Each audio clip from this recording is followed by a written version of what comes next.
Hey folks, welcome back to our second video on this A320 series of normal procedures. Preliminary cockpit preparation is by far the longest task of all the normal procedures. So you can see here there's page 1, page 2, 3, and 4. So we're just going to talk about some things here.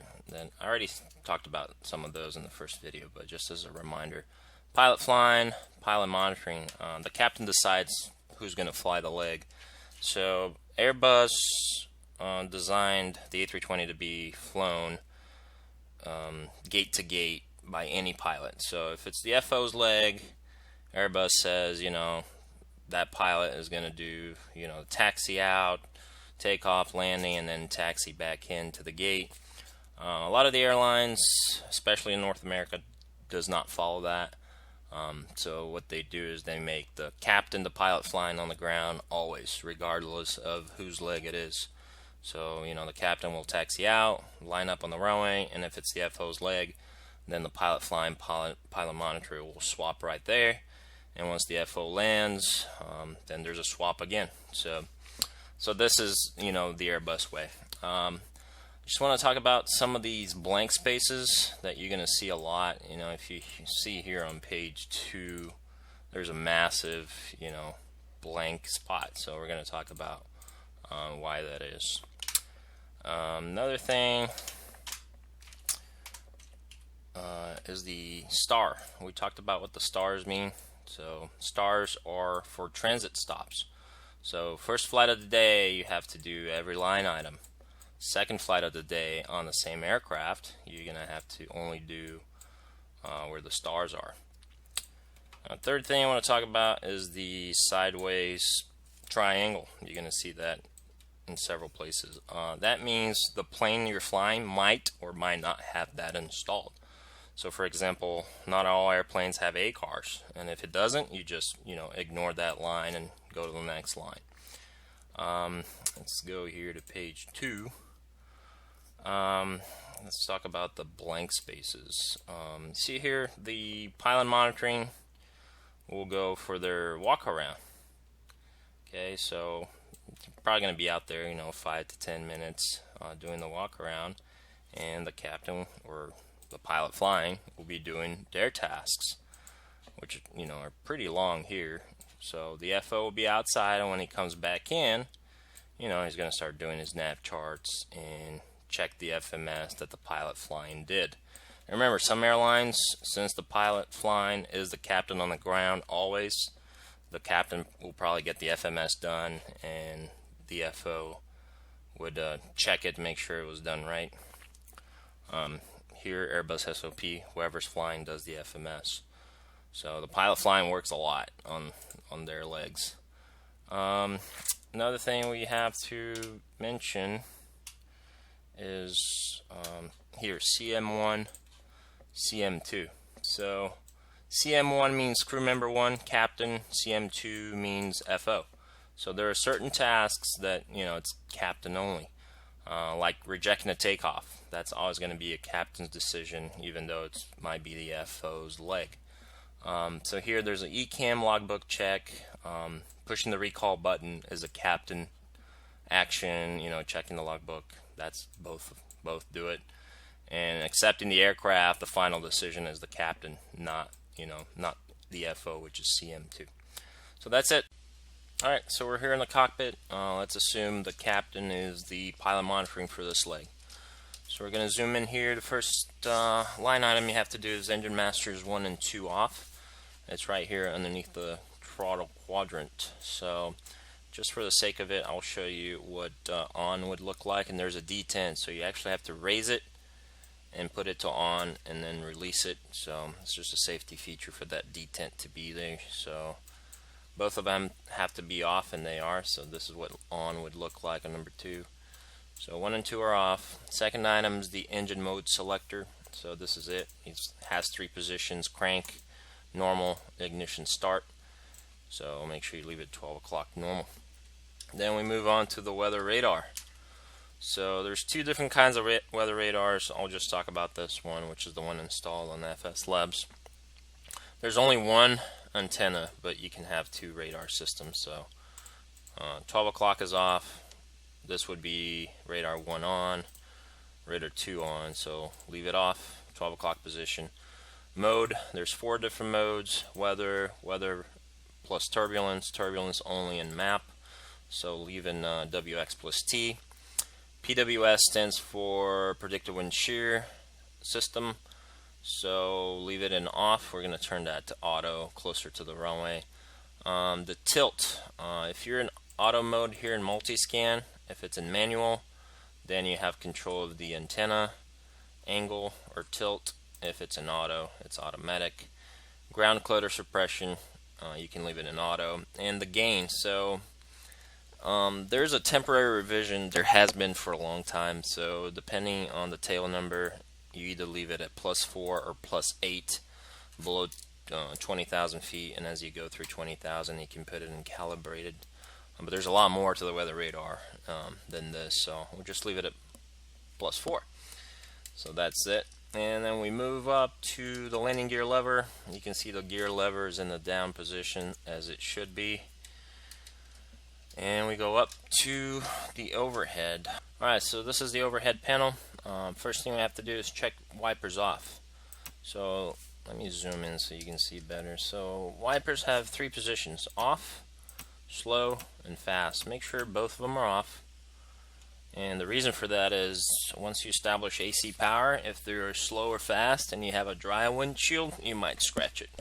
And also the rain repellent buttons, don't push those on the ground, and don't push it when the windscreens or windshields are dry. They're not designed for that. Up to the battery now. Let me zoom into the electric panel.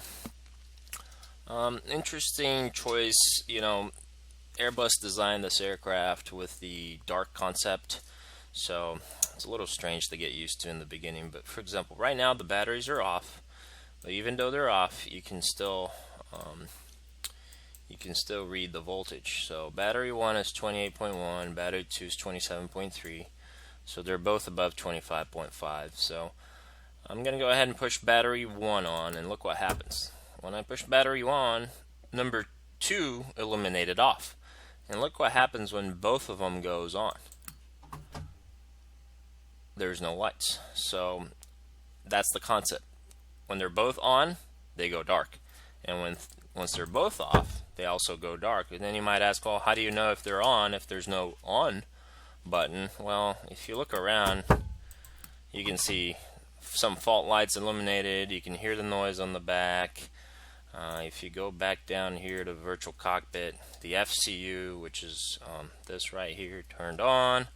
The ISIS turned on. The landing gear indication turned on. So you have several secondary indications. You don't need the on light on the battery, because if you had an on light, you would defeat the purpose of having a dark cockpit concept. Second thing I want to show you, the external power. Right down here, you can see it. There's no external power connected to the aircraft, so a way to get AC power established is through the APU. So this first scenario, we're going to test the APU with DC power only. So let me zoom in. Alright, so we're up here in the fire panel, so I'm going to go ahead and push the fire test push button. So right off the bat, you can see, let me get this in a different color, probably blue will be better. There's 4 columns of lights. So there's column number 1, which is not illuminated, column number 2, which is illuminated, column number 3 not illuminated, and column number 4 is illuminated with lights, as well as the squib and discharge. And you might ask, why is column 1 and 3 not illuminated? Well, that's because we don't have AC power. So when you do an APU fire test off the battery only, you don't get any warning, you don't get any sound, you only get visual, the squib discharge and rows number 2 and 4 of lights. So let me turn and let me go down here so you can also see something else. On the virtual cockpit, We don't have AC, so you know the displays are all off, so you don't really see the APU Fire ECAM. You can't. So now it's time to turn the APU on. So we're back to the overhead. So the test passed. I'm going to go ahead and turn off the test off. So we look down here and we're going to turn the APU on. So we're going to turn the master switch on. And remember when we did that safety exterior inspection, that inlet door is now opening. And we're going to go ahead and push the start push button. And it takes a little bit of time for the APU to start. I think it's about 47 seconds or so. So how are you going to know, how are you going to monitor the startup of the APU? You cannot, because you don't have AC. So it's doing its own thing, and the good thing about it, it's if something goes wrong, it will abort itself. So we're just going to wait here a few more seconds and wait for AC power to come on.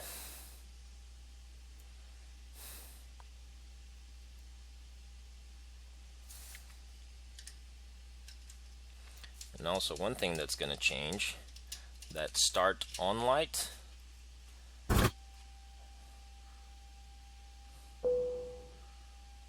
will become a veil. So now that's a veil, you can hear the fans started to go, a lot more lights came on, and our panel came to life. So PFD, ND, ECAM, EWD, they're all coming on, and it's important that you wait about 2 minutes. So I'm going to come here and start the timer.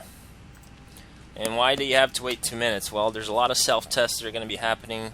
The flight warning computer, I'm going to go here to the overhead. You're going to see the fire. So I'm going to zoom up here. You're going to see the fire will toggle on and off, even though you're not pushing any test buttons. So just patiently wait for it. See, that noise is normal. That's the FWC. That's also a normal noise. Triple click. And we'll also go down here and turn the McDo's on if they were turned off. And this side is on. And we'll turn the FO side on.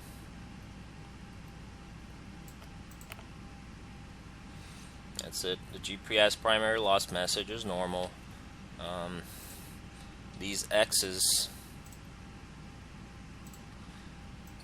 down here on the true air temperature, static air temperature are normal as well. This nav TCAS fault is also normal. Also, same thing, GPS primary lost.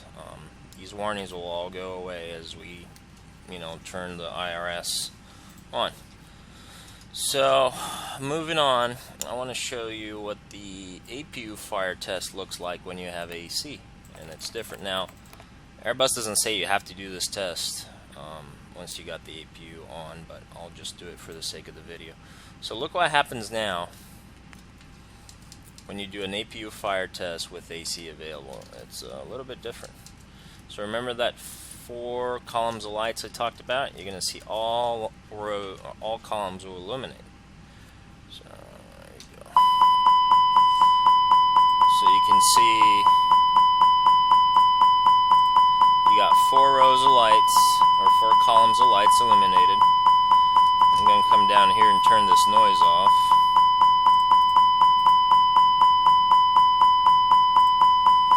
So we shut the master warning. And what you can also see here is on the ECAM, we have a line saying APU fire. Now, don't comply with this ECAM because you're testing it. You're not going to push the fire push button and the master switch off. It's just you check it and make sure it works. And guess what? The APU system page came up automatically. It's not on fire. You're just testing it. And another thing here, this double X on the bleed is also normal because your your IRSs are not aligned. So if I say IRS, aiders, it's same thing. So that's it. That's very, and I'm going to go ahead and turn it off here. So that's the difference between a DC only power or fire test and a fire test with AC. So we don't have external power available. I'm going to show you what it looks like if we did have it available. So let's do something here. Let's shut this APU off. And notice there was no cooldown period. Because you didn't use pneumatic, it shuts down immediately. If you had used APU bleed, there would be a 2-minute cool off period. So let me make the external power available. Alright, so we're going to change the view back to the overhead.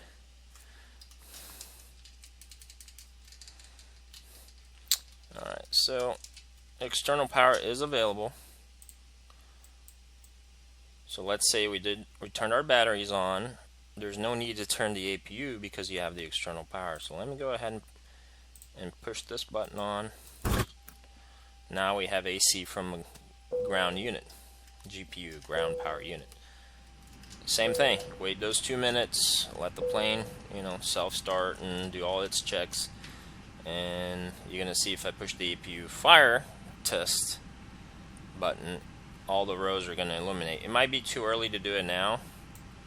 We're not getting the oral warning, but you can see there's 4 columns of lights.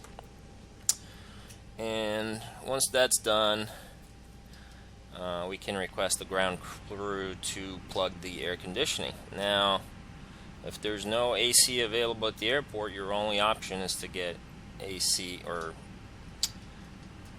suck some bleed off the APU and get the APU bleed on. So I'm going to go ahead and start the APU. Obviously I would have waited the 2 minutes before I started that.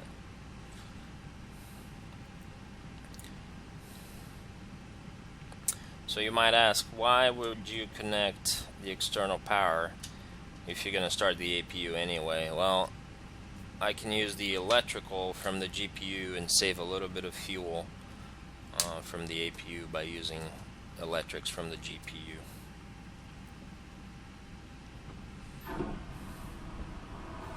And that was a passenger using the toilet. FS Labs simulate that as well. I'm glad it doesn't simulate the smell, because Airbus engineers designed it such that when someone goes to the forward restroom, the smell comes into the cockpit. And you can usually blame the other pilot and say, hey man, was that you? No, it was the passenger. Alright, so we got the start avail, meaning it's now available for electrical power. We're not going to talk about priorities of external power APU just yet. That's too much for this video. I'm going to go ahead and set the air conditioning panel. So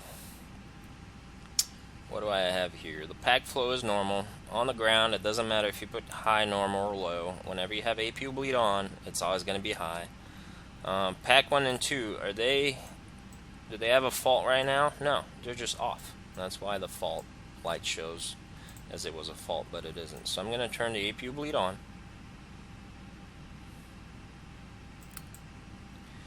And watch it as pack number 1 will extinguish, and then later on pack number 2, and you're going to hear the noise.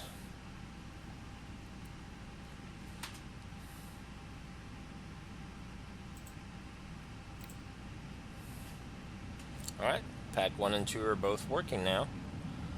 Cockpit lights. So there are several lights. This is the overhead integral lighting control. So during the day, not really useful. This is the ICE standby compass. So there's a internal light here in the compass. Can't really see it during the day, but it also illuminates outside to check if you have ice. The dome light, I'll put it into bright here and zoom out so you guys can see where that's at. So this is a dome light, the left one, the right one. If I turn it off, they go off. There's the annunciator test. Nowhere does it say you have to put that into test and look at each push button, but when you do check the cockpit door, you have to put that to test. So you can come up all the way up here and check the 3 door strikes. So that's the only time I remember that you have to go to test. It's daytime, so we leave it in bright. That's it. Then we go down under the FCU. There's these 2 little knobs hidden in here. Okay, one controls the numbers, the brightness of the numbers on the FCU, and the other controls the integral lighting of the FCU. So the left controls the integral, and the right one controls the numbers. From here we go down to the pedestal, and there's quite a few controls for lighting. So the first 2 is the ECAM upper display, ECAM lower display, and sometimes you're going to hear this be like the EWD or the system display ECAM page. It's just doesn't really matter how you call it as long as you know what you're talking about. Here's the flood and integral lighting, the main panel flooding, main panel and pedestal integral lighting, and the FO is on this side, and the last ones are here on the side. So this, it calls it later on to adjust the brightness of these, and that's later on, but I'm just showing you where they're at. And the FO, same thing. You have other lights here on the side as well. If you turn it on, see if it will simulate that. Yeah, there's some lights down here, same thing for the captain. And there's another light up here that's controlled by this knob. It actually simulates that. And there's one here for the captain. So quite a bit of lighting for you to set up. During daytime, not much of an issue. During nighttime, a little bit more. So I'll conclude here part 1. Alright, so we're back here to the preliminary cockpit preparation. I'm just going to highlight what we've done so far. We've done all these tasks up to here. One thing we're going to have to unfortunately ignore is this, because I'm not really able to simulate that very well with FS Labs. And that's very company specific, what software they use. So just do know that there's ACARs to program, electronic flight bags, so we're just going to skip those 2. Moving on to the next page. And what we're going to do now, we're going to go back to the cockpit there and accomplish these things. And remember, this is a captain task to push the recall button, and pay very good attention here. Is 3 seconds for that recall button. We're going to talk about why that is. I can't really simulate the logbook.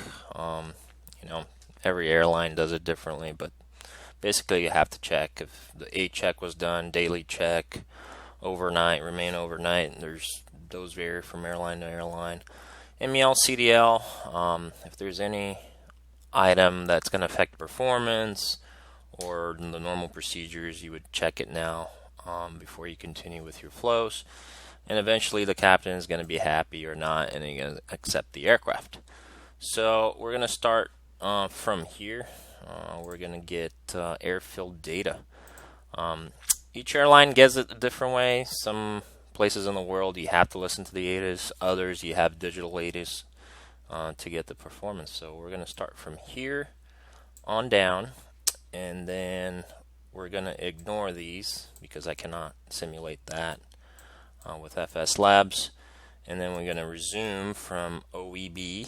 That's very important. And then from there on, we're going to do all these other tasks. So that's page 2, page 3, and then page 4. So I got a lot to do. Alright, now that we copy down the ATIS, remember we saw that the recall button is a captain action.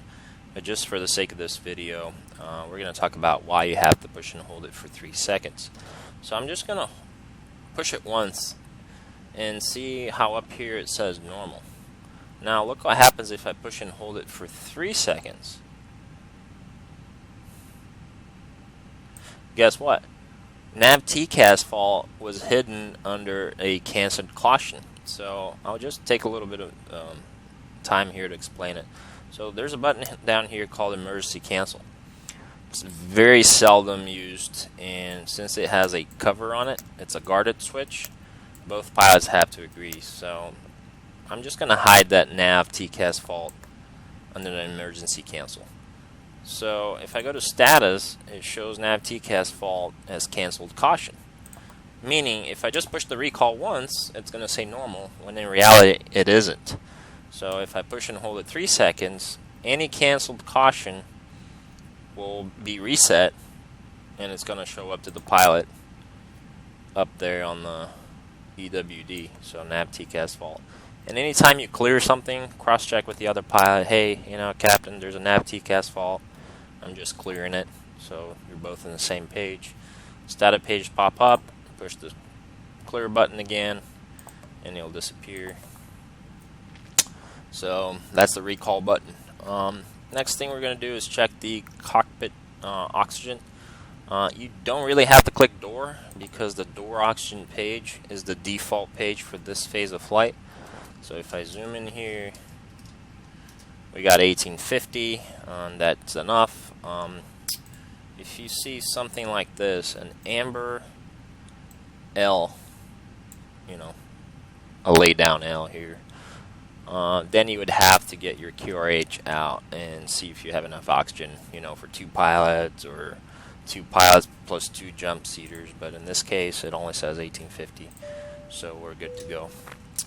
Next thing we're going to have to do is push the hydraulic and check the hydraulics. I'm going to bring this page out so it's a little bit easier to see. So what we're looking here at this page, we're checking for the levels.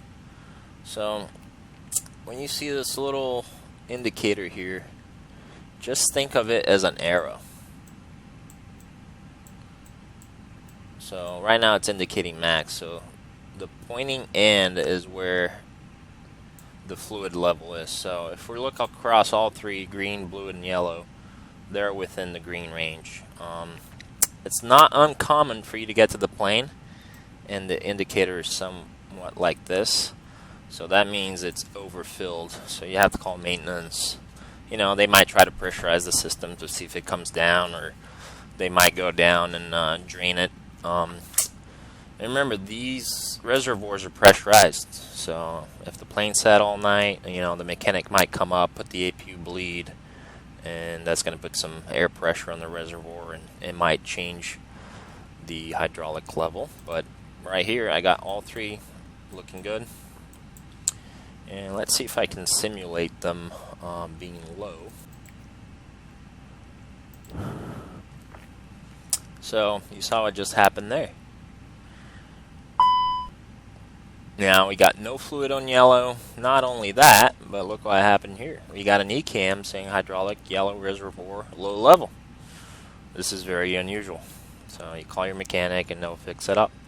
But I just wanted to show you what the indication looks like when you got no fluid. So should be within the greens in there. Now that's on the ground. In flight, it's different. So in flight, what you're usually going to see is a little step letter. Green is going to be below full, blue is going to be normal, and yellow is going to be overfilled, but that's in the air, so we're only worried about what it looks like right now. So I'm going to reset this failure, and I'm going to clear the failure, and our hydraulic is back to normal. Next thing we're going to do is check the engine oil level. So we're done with hydraulic. Now we're going to click engine. And what you're checking here is the oil quantity. So left side has 21.5, right side has 21.5. Depending on which plane you're at, you might see X's here. You're going to see amber X's. And what you're going to have to do to check the oil, you're going to have to go up in the overhead panel, engine FADEC 1 and 2. You'd have to lift that guard up, And remember, it's a guarded switch, so you're gonna have to come here, turn it on, and then turn it on. And if you had red X or amber X's, it would show your oil level, and then you have to remember to turn it off again. So in this case, we already have it here in view, so 21.5 is more than enough. So under the pedestal, we want to check the flaps. So they're retracted, and I'll show you what they look like as you extend them.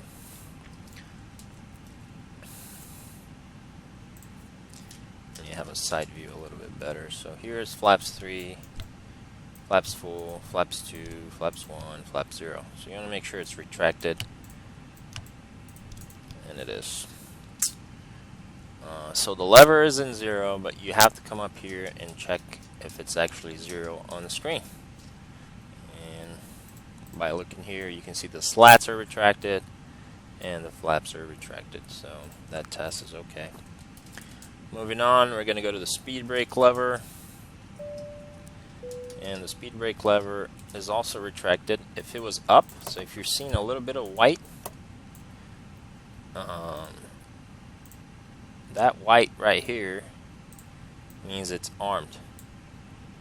If you put it down, you don't see any white, that's not armed. And if it was actually deployed, you would look something like this. So this is deployed full, deployed half, and then retracted, and then armed. So make sure it's retracted. Parking brake. We're going to set the parking brake. It's already on, and never trust the position. So it's on, that doesn't mean anything. You actually have to come up here and look at the triple indicator. So you can see left brake, right brake, and the accumulator pressure. And also there's going to be a memo right here that says parking brake on. So whenever you reach the parking brake lever and put it on, that doesn't mean anything. You have to look, got the memo, and look at the triple indicator. So look what happens when I release the parking brake. So I'm going to release it. Keep an eye on the triple indicator. So right now on the triple indicator, parking brake is off. You got 0 indicated on the left and 0 indicated on the right, and our memo also disappeared. Now if I keep cycling the parking brake on and off, look what happens to the accumulator pressure. So right now I'm going to turn the parking brake on again.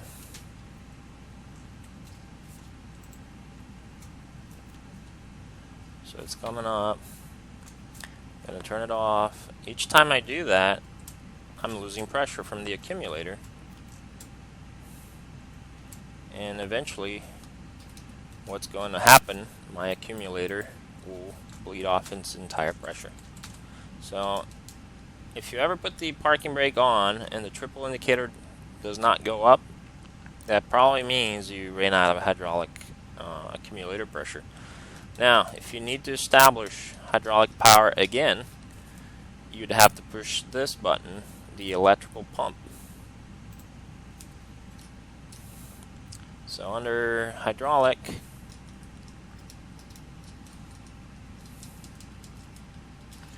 you would push this button, but before, you gotta get maintenance, tell them, hey, I'm turning the electric pump on, so don't push this button until you're absolutely sure that everything on the ramp is safe. So we're going to push that button on. It's going to energize, and then we go back down to the triple indicator, and we should see the accumulator went back in the green, and it sure did. So we now reestablished hydraulic power on the yellow. So you have to remember to go back up and turn that off. That pump is very noisy, so turn it back off, and that's it.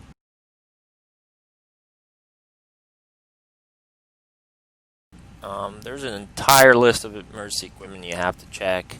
So there's vests here in the back of the captain's seat. There's a vest here behind the FO. Fire extinguishers you have to check. Make sure your masks, are there, and then later on you're going to check them. PBE.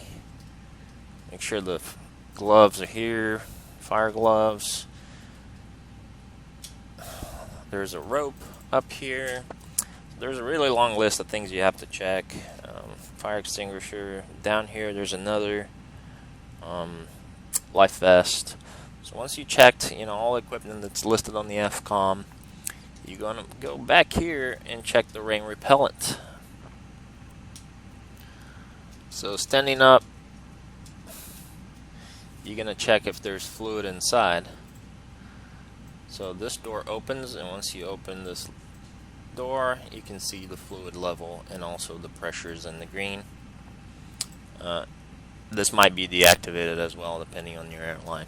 Once you're done checking the rain repellent, move over and start checking your circuit breakers. And you're going to notice there are green circuit breakers, black. The green ones are monitored by the ECAM. So let's say for some reason generator off here on row T pops out in about a minute or so. The ECAM will tell you that from rows Sierra and Yankee there's a circuit breaker pulled out, so he points you in the general direction to go search for them. The ECAM is not going to say that T31 popped out. It will give you a range of letters and you're going to have to find it. The black ones are not monitored by the ECAM, and the red ones are the wingtip brakes. Those you can't pull it even if you wanted to, unless you have a wrench or something. There's more circuit breakers in the back. Run your hand through them. Make sure they're not popped out. I've started seeing these plastic covers here in the back. I guess when we store bags here, there's a risk that they can get pulled out. There's a circuit breaker post right here by the door post, so you have to open a little flap and check them. And also you need to slide this jump seat out of the way to see more. You can see there's some back here as well, and also on the overhead. So there's a bunch of circuit breakers here on the overhead as well, and you can see there's rows of letters and then columns with numbers. So if the QRH says, hey, for this computer reset, go to B6, all you have to do is go B6 and you find it and reset it. And before you walk out to do your walk around, down here is where they store the gear pins and covers. So make sure you get on your knees, take a look at it, and make sure the mechanic didn't forget. Several pilots have taken off with the pins installed, and when you try to retract the gear, they don't come up. You have to come back and remove them, or even worse, if you forgot the pins and you have a single engine situation, plane is probably not going to climb if you're heavy and it's hot outside. So this is it. Now we're going to go outside and do a walk around.